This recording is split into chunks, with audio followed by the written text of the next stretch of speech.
Hello, hello, my wonderful G's. I've got a quick and easy one for you today.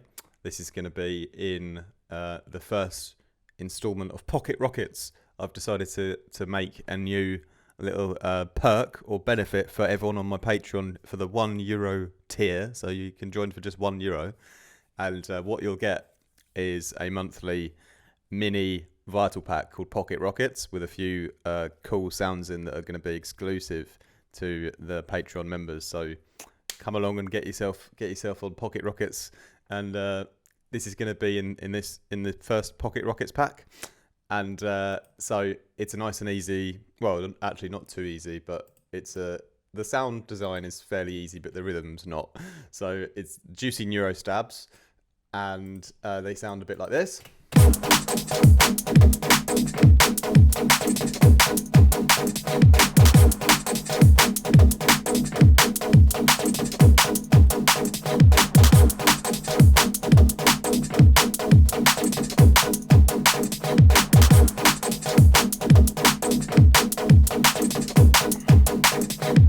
So really nice, complex, like kind of rhythm, lots of offbeat stuff, lots of bits and bobs out of time, slightly detuned, and that's the cool thing about neurofunk stabs for me, is when they they have this feeling that they're like really like on their own timeline, sort of separate from the drums. And so I've basically I've created a triple LFO sandwich to get that rhythm. And for those of you who don't know what that means, it's basically when you route one LFO into the actual phase of another one, and then you route that one into the phase of another one.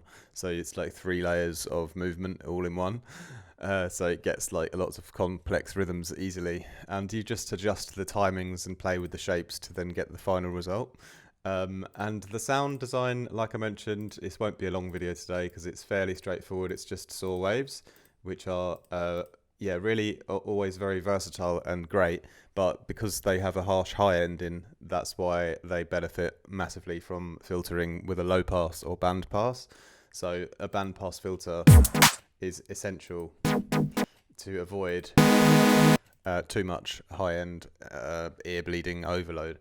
So what we have with regards to the saw waves is 3, which is one at 0. There's a little -3 that I've put on just to make it a little bit more realistic. 1 at 5. So we got a nice little chord going already. And then 1 at 8. If anyone can tell me what that chord is, then I could probably let me try and figure it out. So if for example I was playing a C, then 5 semitones up would be 1, 2, 3, 4, 5, and then 6, 7, 8. So that would be. Oh, I don't really even know what that is. It's not really a minor chord. Someone in the comments tell me what that chord is, because like I said, I'm not musical theory trained, so you need to find another YouTuber if you want musical theory knowledge. But it's some kind of chord, right? Right down below what it is. It's a lovely one. What you can do without having any musical theory is when you like just sort of go between, like that's obviously a major.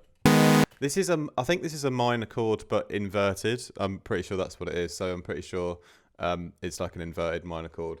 But you can just shift around your pitches. That's obviously very dissonant, which could be cool as well. But a minor chord for the kind of neurostabs sounds good. And yeah, when I made that, I was assuming it sounded like it was a minor chord anyway.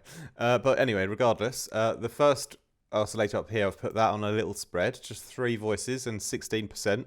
So it gives the whole sound a bit of depth, but not on all of them because it would be a bit of an overload in the width then. But anyway, next, I then put on a filter, like I mentioned, a low pass filter, and it's quite low here. It's starting at like 50 hertz, and then it's modulating all the way up to the top pretty much. And if I just turn off the other kind of LFOs, so it's just one LFO like movement just to start with.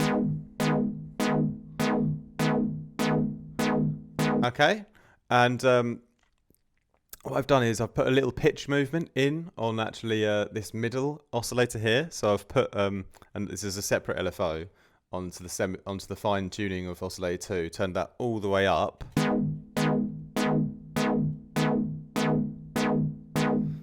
And then that up and down little kind of pitch kind of movement makes it sort of slightly detune, and it gives it a bit of a nice variation through the progression. So it's sort of a little bit of a riser and back down again, just on one of the oscillators in the pitch.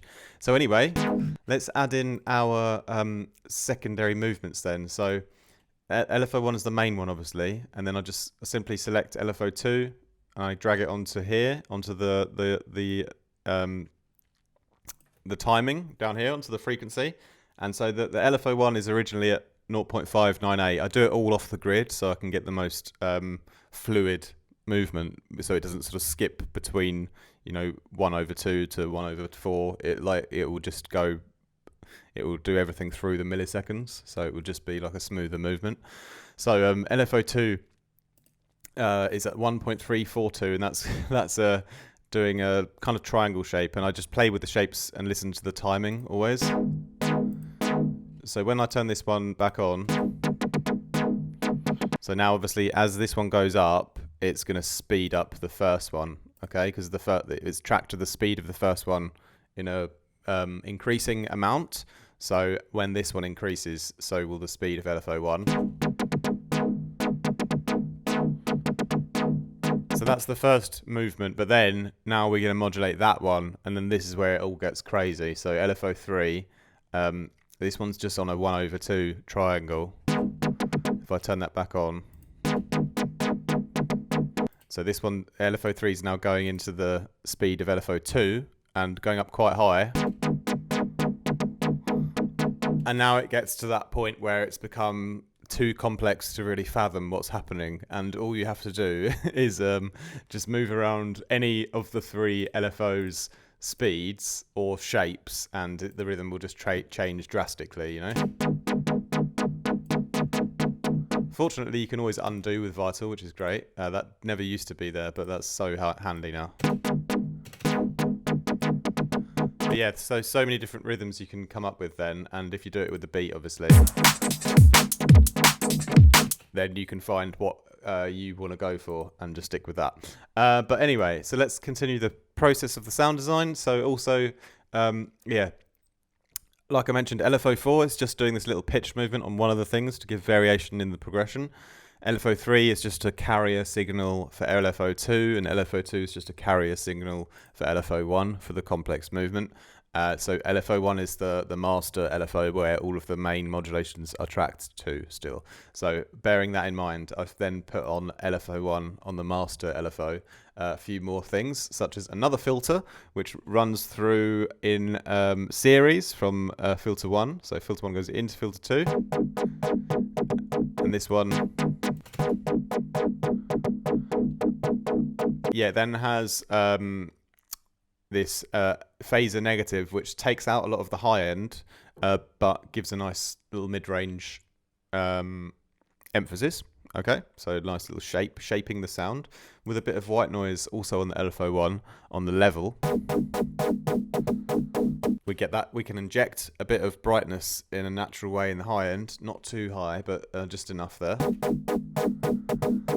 And now that that's in, it's sort of the salt and pepper on top, the white noise. So now we can cook the sound in the oven, in the effects, but because you've salted it with the white noise, you're going to have a natural, nice high end. And if you didn't do that, you would be missing that natural high end finish to the sound. So that's why I always put the white noise in first.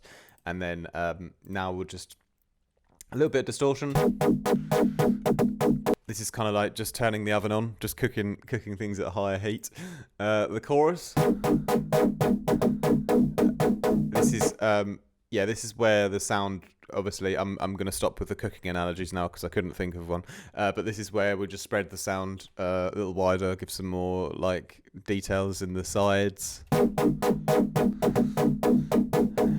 Easy stuff. The chorus always sounds great in Vital, and then we're going to mix a bit of the compressor on, and as I've mentioned in all my past videos, the compressor is kind of like a brightness boost. It's more doing that. It's more just by turning the attack up and the release down a bit, and then just using the mix, it's kind of just like a brightness lift. It's not really much of a compressor. So like sort of saturating it essentially. That's kind of what that's doing. Equalizer, a little bit of a boost. You can always just check within the spectrum if there's any like real gaps or places that could benefit from a nice boost. It's usually better to boost unless you've got a real problem you've got to EQ out. It's usually better to like boost an area that's lacking rather than to subtract, because we're trying to create sound from nothing, not sort of delete sound from something, because we're doing additive synthesis. Okay, so anyway, so this is lovely boost there that like kind of really flattens out the high end to make it sound like a lot more polished. I wanted a little fast little ping pong delay tail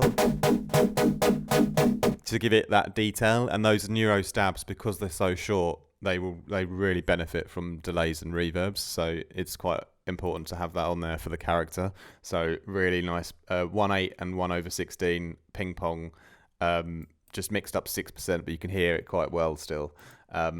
A little bit of filtering. Oh yeah, sorry, this is one more thing. This is the comb filter. It's quite a key part to the sound actually.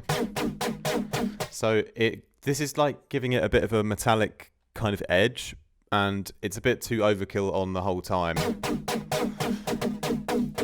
So a bit of movement in the sort of cutoff here from 150 up a little bit gives you that little pitched kind of metallic feeling, right?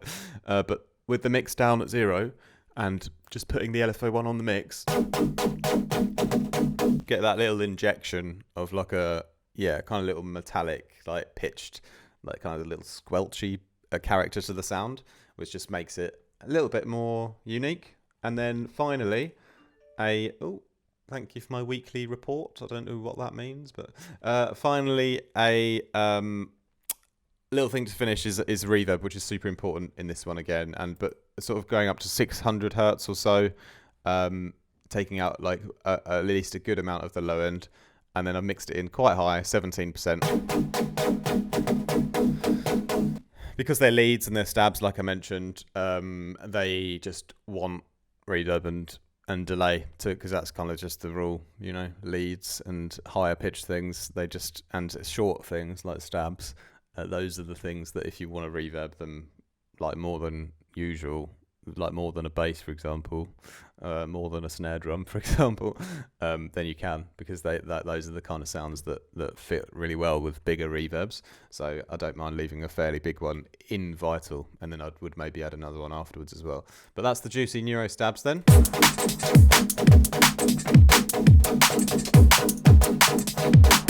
It would be one of the sounds in the new Pocket Rocket pack, which is when this video goes live, will be up on Patreon as well. So if you'd like to support the channel, and it's only €1 to join, and you'll get some monthly free exclusive presets. Not only that, but you'll also help me out a lot by helping to keep the channel running. I know it's annoying to sign up to something, and it's like realistically €1 doesn't affect your life, but it's like annoying to do that, and then you're like, why is he asking me for money?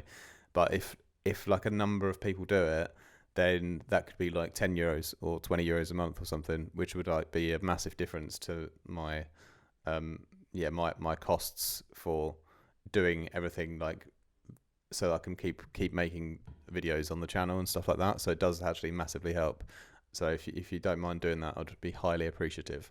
But I will make sure that you'll get your monthly Pocket Rockets every month, and you will get 5 or more, maybe probably 5 unique presets that are not going to be anywhere else. So, all right, thank you very much, my G's. Have a great rest of your day. I'll catch up with you guys soon. Much love.